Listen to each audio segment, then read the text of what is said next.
Assalamualaikum warahmatullahi wabarakatuh. Syukur alhamdulillah kita masih diberikan kesempatan untuk kembali menjumpai program Tafsir Al-Misbah. Kali ini bersama saya Alvin Adam. Dan kita juga diberi kesempatan untuk merasakan bulan suci Ramadan 1438 Hijriah.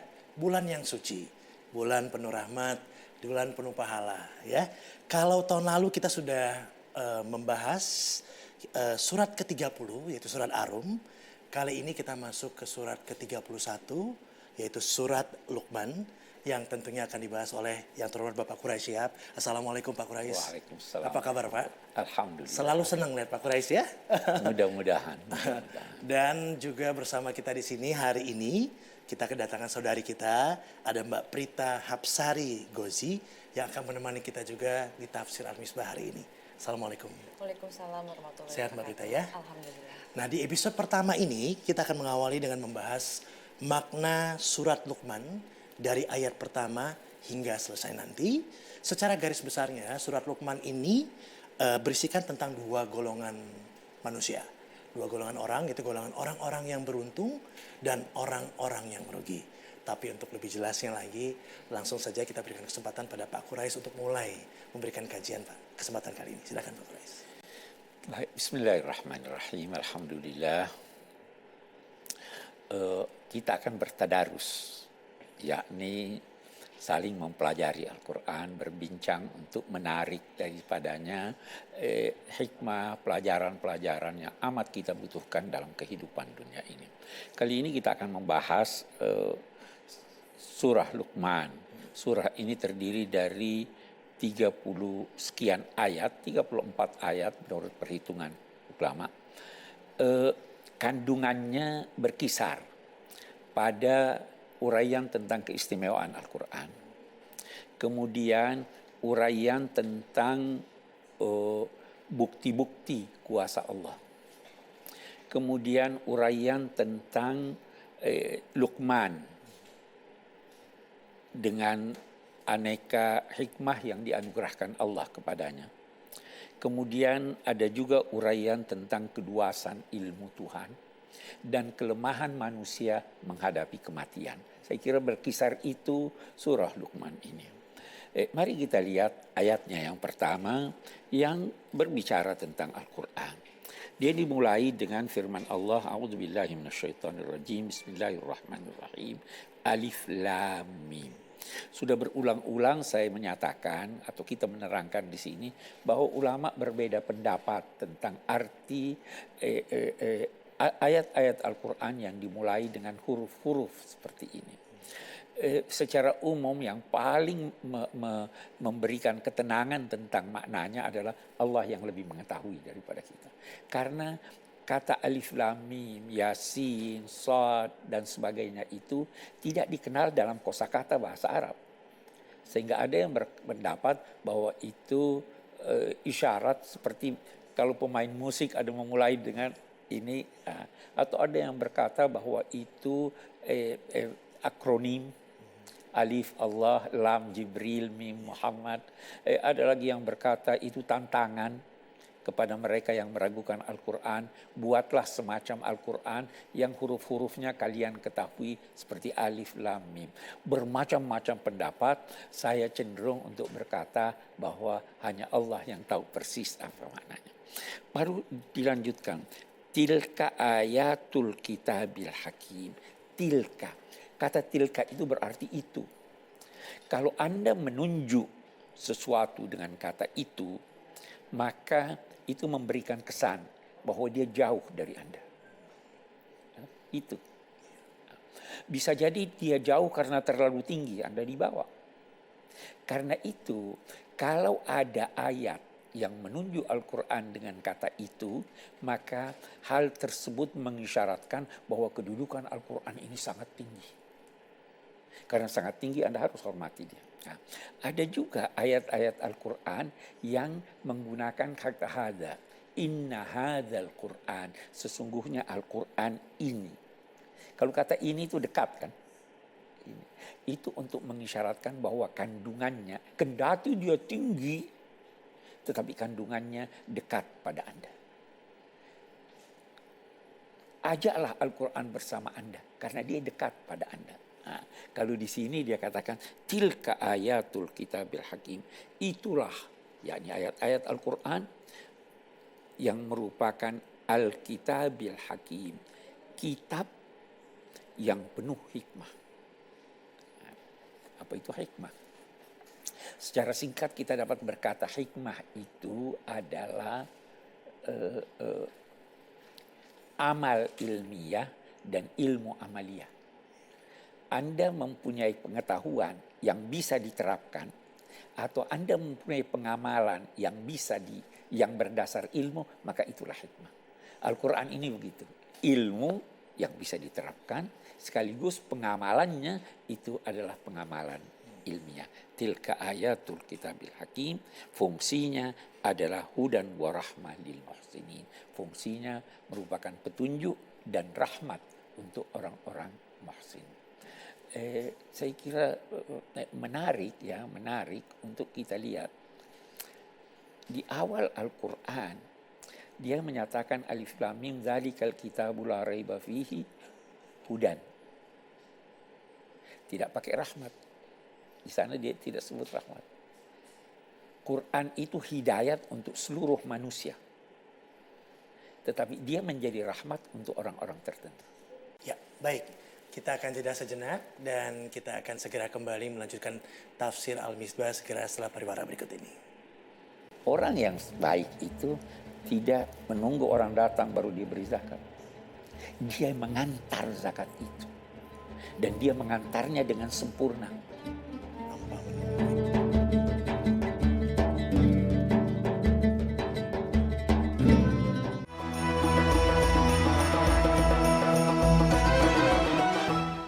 Kembali di tafsir Al-Misbah masih bersama Pak Quraisy Shihab dan Mbak Prita Gazi juga.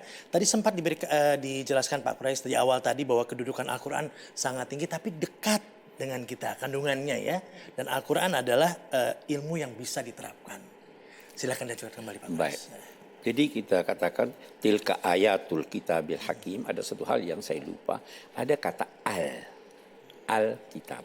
Kitab di sini dikatakan al-kitab. Al itu antara lain berfungsi kesempurnaan. Jadi itu adalah kitab yang sempurna. Dia adalah bacaan yang sempurna. Ada banyak kitab yang lain tapi belum tentu sempurna. Baru dia katakan hudan. Hudan itu petunjuk. Nah, kata hudan ini tidak menunjukkan waktu. Kita kalau saya berkata saya akan datang, itu berarti ada waktu yang ditunjukkan. Dia telah datang, itu berarti sudah berlalu. Nah, sekarang kalau saya berkata dia adalah kecantikan, artinya tidak ada lagi di luar kecantikan yang tidak ada pada dirinya. Kalau saya berkata, oh dia cantik, masih relatif ya, cantiknya angkanya berapa? Tapi kalau saya katakan dia adalah kecantikan, artinya segala bentuk kecantikan, segala bentuk petunjuk sudah ada di sini. Tidak ada kurangnya. Kalau dari yang lain boleh jadi ada kurangnya. Hudan warahmah. Dia tidak sekedar petunjuk, tetapi dia menghasilkan rahmat. Ajaran Islam, ajaran Al-Quran itu adalah rahmat untuk seluruhnya. Nah, kalau di tempat lain dia katakan hudal linnas, dia petunjuk untuk manusia. Tapi yang memanfaatkan petunjuk itu bukan semua manusia. Ada yang enggan menerimanya. Nah, di sini dia katakan hudan lil muhsinin. Dia hudan dan rahmat untuk orang-orang yang berbuat baik. Oke. Apa itu muhsin? Siapa itu yang dinamai orang baik dasar? Dia adalah yang memberi lebih banyak dari haknya, dari kewajibannya, menuntut lebih sedikit dari haknya. Kalau Anda ada orang berutang pada Anda 100.000, kalau Anda menuntut hanya 50.000 atau 90.000, Anda orang baik. Tapi kalau Anda kalau Anda berhutang, Anda mestinya bayar 100, lalu Anda kasih, Anda telah membantu saya. Ini ada 110 buat Anda. Itu Anda orang baik. Itu muhsin seperti itu. Menuntut lebih banyak, memberi lebih banyak daripada yang mesti diberikannya, dan menuntut lebih sedikit daripada yang mesti dituntutnya. Mereka itu cirinya banyak. Di sini ada disebutkan 3 ciri. Alladzina yuqimuna as-salah wa yu'tuna az-zakah wa hum bil akhirati hum yuqinun. Orang-orang muhsin itu banyak sekali ciri-cirinya. Antara lain pemaaf, antara lain tidak cepat marah, dan lain-lain. Di sini yang disebutkan 3. Ini 3 adalah prinsip dasar yang harus dimiliki oleh setiap orang yang baik. Apa itu? Yuqimunas shalah. Kita mau lihat. Yuqimunas shalah itu biasa diterjemahkan mendirikan salat. Kurang tepat. Yuqimunas shalah itu artinya melaksanakan secara sempurna salat. Jadi bukan sekedar salat. Tapi sempurna ya. Melaksanakan secara sempurna salat. Baru di sini dia gunakan kata kerja yang menunjukkan kesinambungan. Dia setiap hari pergi ke sekolah. Dia setiap hari. Rutin. Yuqimun, dia setiap saat melaksanakan salat. Salatnya tidak bolong-bolong. Wa yu'tu, lanjutannya? Yuqimunas salat wa yu'tunaz zakah. Biasa diterjemahkan menunaikan zakat. Ini juga kurang tepat. Kata yu'tun itu memberi dengan sempurna atau mengantar. Orang yang baik itu tidak menunggu orang datang baru dia beri zakat. Dia mengantar zakat itu. Dan dia mengantarnya dengan sempurna. Tanpa menunggu ya. Ya toh? Itu orang baik. Kalau ya baik aja kalau Anda berikan orang ini, dia kasih orang. Tapi kalau Anda yang datang sendiri, memberikan sendiri, itu jauh lebih baik. Ini itu menarik ya Mbak Prita ya. Betul. Mungkin dari uraian Pak Quraish ada mungkin yang akan kita tanyakan tentang ini. Iya, jadi kan tadi Pak Quraish mengatakan bahwa untuk orang yang baik itu dia ciri-cirinya adalah dia sholat, kemudian Dengan menunaikan sempurna ya. zakat, sempurna dan sebagainya. Praktek nyatanya tuh gimana Pak Quraish? Apanya? Praktek nyatanya, Praktik nyatanya. Supaya begini, sebagai manusia itu zaman sekarang kan kita penuh dengan kesibukan dan lain-lain gitu. Gimana supaya kita tuh terus menjadi orang yang baik? Tips dan triknya kira-kira Jadi supaya nggak cari excuse gitu ya. Saya tidak bagus sekali. Saya tidak ingin terlalu ketat pada Anda. Katakanlah sholat. Saya tidak ingin berkata begitu azan tinggalkan pekerjaan pergi sholat. Tidak harus demikian. Tetapi sholat itu ada waktunya. Bohor dari jam sekian sampai jam sekian. Silahkan pilih waktu yang paling sesuai buat Anda. Itu sudah oke. Ada orang yang berkata, oh harus begitu azan tinggalkan ini. Saya tidak seketat itu. Begitu juga zakat. Zakat itu Anda memberikan orang sesuatu. Ada orang yang berkata harus yang terbaik. Tidak harus yang terbaik. Yang penting jangan yang terlalu buruk. Itu Anda sudah baik. Memang akan sangat baik kalau Anda menyisihkan sesuatu yang terbaik untuk berikan orang. Tapi agama tidak menuntut seperti itu. Jangan terlalu muluk tuh maksudnya apa ya Pak Quraish? Jangan terlalu muluk gitu tadi. Jangan terlalu muluk. Sekarang begini, Anda mau bersedekah pada orang. Anda punya barang, indah sekali, Anda senangi sekali. Apakah itu yang harus Anda berikan? Tapi jangan yang terlalu buruk. Anda punya sesuatu yang Anda sudah tidak suka. Kalau orang beri Anda itu, Anda tidak mau menerimanya dengan senang hati. Jangan kasih orang yang Anda sudah tidak terlalu suka. Jadi bisa ukur-ukur Iya, barangkali. kita sendiri ya. menilai. Moderasi. Itu. Yu'tuna zakah. Zakat. Oke. Zakat itu arti kebahasaannya bertambah atau suci. Itu berarti zakat itu kalau Anda tunaikan, rezeki Anda akan bertambah. Nah, baik Pak Quraish, saya potong sebentar karena waktunya. Dan kita akan kembali setelah pariwara berikut ini akan melanjutkan tafsir Al-Misbah kembali bersama Pak Quraish ya. Kalau dia menanam tomat, yang datang tomat. Iya. Dia menanam apel. Orang yang beruntung itu adalah orang yang memperoleh apa yang dia harapkan.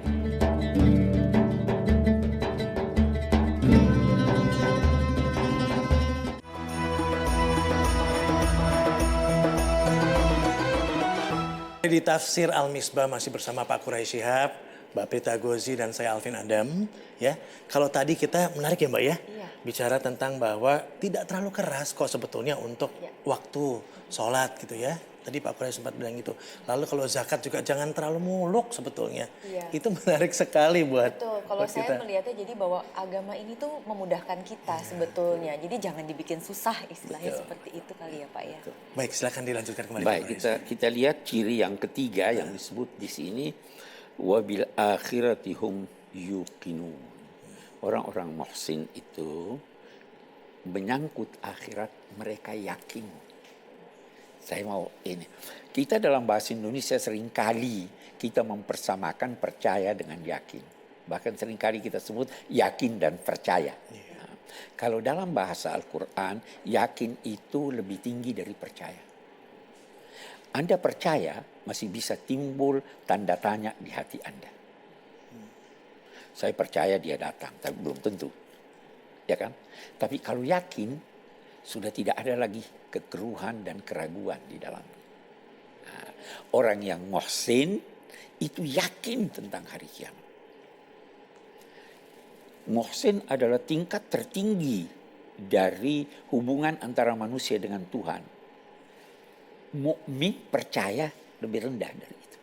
Nah, jadi dalam konteks berbicara tentang keimanan, bisa saja ada timbul aneka pertanyaan di dalam hati menyangkut objek kepercayaan.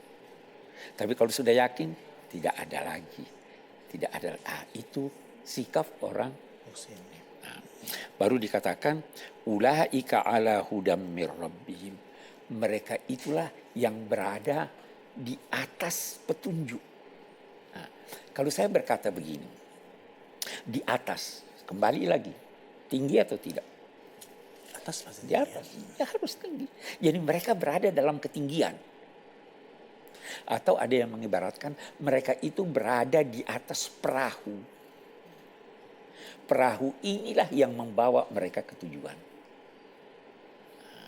Orang yang ihsan, orang yang percaya, itu berada di atas perahu. Sama dilukiskan perahu Nabi Nuh. Iya. Yang lainnya tidak punya perahu. Ini punya perahu. Dia di atas perahu itu mengangkat mereka ke tujuan dan petunjuk itu sumbernya dari Tuhan mereka.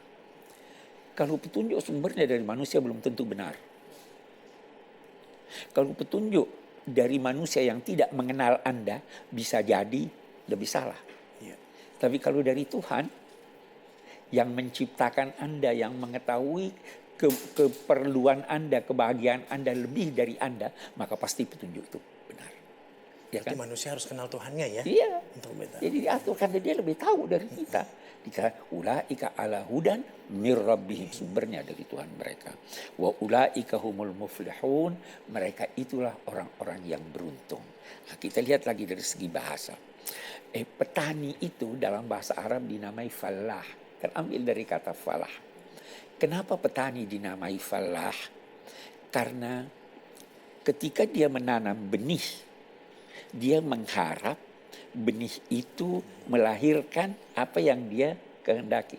Kalau dia menanam tomat, yang datang tomat. Iya. Dia menanam apel. Nah, orang yang beruntung itu adalah orang yang memperoleh apa yang dia harapkan. Itu beruntung. Kalau Anda memperoleh apa yang tidak Anda harapkan, belum tentu ada gembira, belum tentu ada. Nah, di sini dikatakan mereka itulah orang-orang yang beruntung, dalam arti mereka itulah orang-orang yang memperoleh apa yang mereka harapkan. Di sorga apa yang Anda harapkan Anda dapatkan. Atau di dunia ini kalau Anda memperoleh hikmah, segalanya akan nyaman. Itu orang berkata, kalau Anda memperoleh hikmah, maka penghasilan Anda yang sedikit akan Anda rasakan banyak dan membahagiakan Anda. Penghasilan Anda yang banyak tanpa hikmah, Anda akan rasakan kurang dan selalu ingin ditambah. Kalau Anda memperoleh hikmah, seseorang yang Anda kenal selalu akan menjadi teman Anda. Tetapi kalau Anda tidak memperoleh hikmah, teman Anda bisa menjadi musuh Anda. Ya kan? Itulah keberuntungan apa yang Anda harapkan. Ulaika maaf. Baru dia sebut sebaliknya. Kalau ini tadi orang-orang memperoleh keberuntungan karena mengikuti tuntunan Al-Quran, ada orang-orang yang membeli kelengahan. Membeli kelengahan. Apa maksudnya? Membeli itu adalah menyerahkan sesuatu untuk memperoleh imbalannya. Sekarang ini ada kelengahan, ada lahwal hadis, ada ucapan-ucapan yang melengahkan. Ada orang yang membeli itu. Dia beli dengan apa? Membeli sesuatu itu bisa dengan materi, uang. Anda bisa membeli sesuatu dengan waktu Anda. Ya. Anda bisa membeli sesuatu dengan nama baik Anda. Anda bisa membeli sesuatu dengan tenaga Anda. Ada orang yang membeli kelengahan ini agar supaya dia memalingkan orang dari tuntunan Al-Quran. Dulu ketika Al-Quran turun, Nabi menjelaskan ayat-ayat ini, menguraikan sejarah yang lalu. Ada orang yang pergi ke Persia, datang membawa buku-buku yang menceritakan dongeng-dongeng supaya orang tidak ini. Nah, lahwal hadis sekarang ini, sementara ulama dikatakan nyanyian. Ada. Nah ini keterlaluan saya kira kalau nyanyian. Ya toh? Nyanyian itu ada yang baik, ada yang buruk. Betul. Kalau dia melengahkan Anda, itu buruk. TV, kalau dia melengahkan Anda, itu buruk. Tapi kalau dia menjadi alat untuk Anda ingat pada Allah, tentu nyanyian baik. kalau itu tidak termasuk di sini. Baik Pak Kurais. Nah, tapi saya mau ajak untuk melihat ini. Ada pendapat dari masyarakat juga ya, ingin bertanya. Kita Silakan. sama-sama lihat ya. Assalamualaikum warahmatullahi wabarakatuh. Saya Elin dari Atmajaya. Ingin bertanya kepada Bapak Kurais, mengapa Allah memberikan keberuntungan yang berbeda-beda kepada setiap umat manusia? Pertanyaannya, mengapa Allah memberikan keberuntungan yang berbeda-beda pada manusia? Nah ini menarik, saya dan Mbak Prita aja beda nih ya. Luar biasa, Kok beda Pak. beruntungnya? Nah ini bagaimana nih Pak ya? Tapi kita akan jawab setelah pariwara berikut ini. Tetap bersama kami hanya di Tafsir Al-Misbah.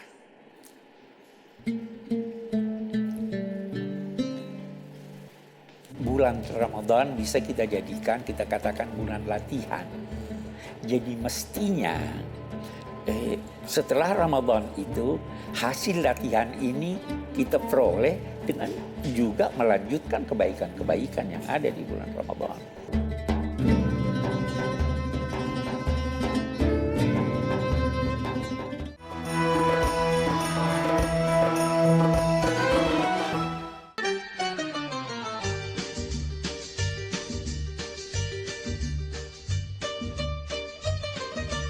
Marhaban ya Ramadan, selamat datang bulan Ramadan, bulan penuh keberkahan. Bagi seluruh umat manusia, Ramadan adalah bulan kesabaran, sedang kesabaran pahalanya adalah surga. Dia adalah bulan pertolongan. Dia adalah bulan penambahan rizki seorang mukmin. Nabi Muhammad SAW pernah bersabda, apabila datang malam pertama dari bulan Ramadan, semua pintu-pintu surga akan dibuka selama 1 bulan penuh, tidak satu pun ada pintu surga yang ditutup. Oleh sebab itu, berbahagialah orang-orang yang diberi kesempatan untuk bertemu kembali dan menghirup udara segar bulan Ramadan yang mulia. Di bulan yang suci ini, marilah kita senantiasa mengisinya dengan kebaikan dan kebajikan.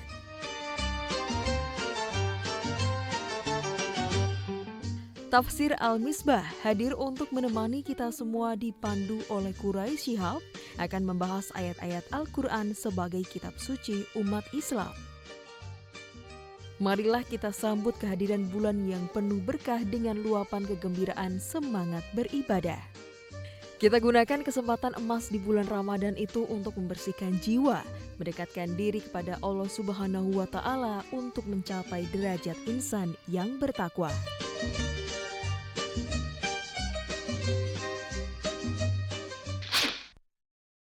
Kembali di Tafsir Al-Misbah masih di Metro TV dengan Pak Quraisy Shihab dan Mbak Prita juga. Pertanyaan pemirsa tadi menarik sekali kan Pak ya. Kenapa Allah memberikan keberuntungan yang berbeda-beda pada setiap manusia. Bagus, bagus, bagus. Saya ingin bertanya pada diri saya dan diri kita. Coba berikan saya satu contoh keberuntungan bagi si A. Katakanlah, oh dia beruntung jadi menteri.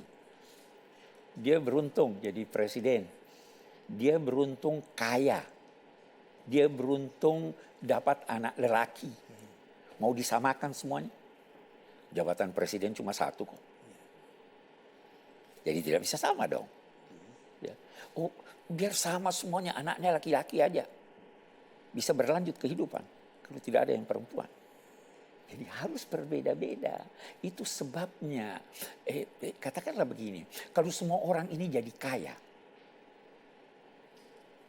Siapa yang bisa membantu dia mengangkat barangnya? Siapa yang bisa bantu dia?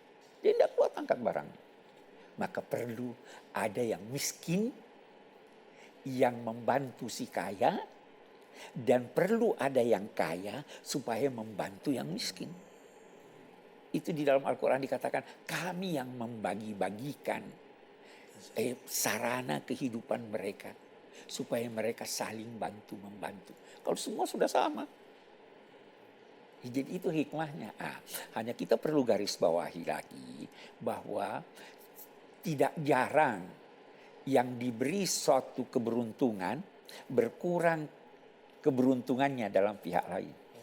Yang berkekurangan dalam satu keberuntungan berlebih pada yang lain. Ada yang kaya raya, senang dan ini. Boleh jadi dia sakit-sakitan. Ada yang miskin tapi dia sehat. Kan begitu. Ada yang senang punya anak banyak tapi anaknya tidak keruan. Jadi Tuhan bagi ini secara adil. Itu sebabnya keberuntungan berbeda-beda. Kalau kita bisa pahami itu nggak ada Tidak ada, pertanyaan iya, seperti tidak tadi. ada. Ya. Kalau semua diberi kaya, kita tidak bisa hidup nyaman. Perlu Kalau ada yang butuh.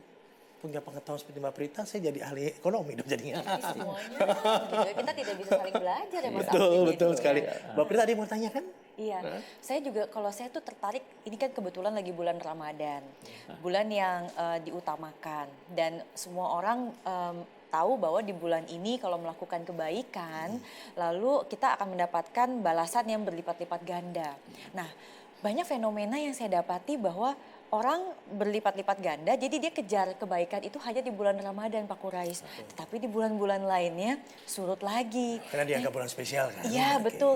Itu tipsnya bagaimana supaya menjaga kita selalu sama seperti yang kita kerjakan di bulan Ramadan? Bagus sekali, bagus sekali. Yang pertama saya ingin garis bawahi bahwa anugerah Tuhan itu berlimpah. Bulan Ramadan bisa kita jadikan, kita katakan bulan latihan. Jadi mestinya setelah Ramadan itu hasil latihan ini kita peroleh dengan juga melanjutkan kebaikan-kebaikan yang ada di bulan Ramadan. Ya kan? Itu sebabnya bulan sesudah bulan Ramadan dinamai Syawal. Syawal itu artinya meningkat. Kebaikan Anda meningkat. Anda sudah terbiasa di bulan Ramadan bangun jam 3, setengah 4. Mbok di hari-hari lain sesudah Ramadan bangun juga lah. Sudah terbiasa di bulan Ramadan puasa. Mbok di hari-hari yang lain puasa Senin Kamis lah. Supaya lebih meningkat. Saya kira sudah dikasih latihan ya Pak ya? Jadi ada proses pelatihan di bulan Ramadan ini. Sudah terbiasa kumpul dengan anak-anak dengan ini. Bertadarus baca Al-Quran. Mbok di bulan yang lain begitu juga. Saya kira itu. Lengah mungkin Pak. Ya ada orang-orang yang lengah. Karena dianggap, Merasa udah impas. iya dianggap sudah 1 bulan penuh udah beres gitu, udah pengampunan mungkin seperti itu ya. Baik, kita break dulu dan kita akan kembali saat lagi setelah pariwara berikut ini. Sampaikanlah ajaran agama ini dengan simpatik. Tegurlah orang dengan simpatik. Orang yang lalai ingatkan, tapi jangan maki dia.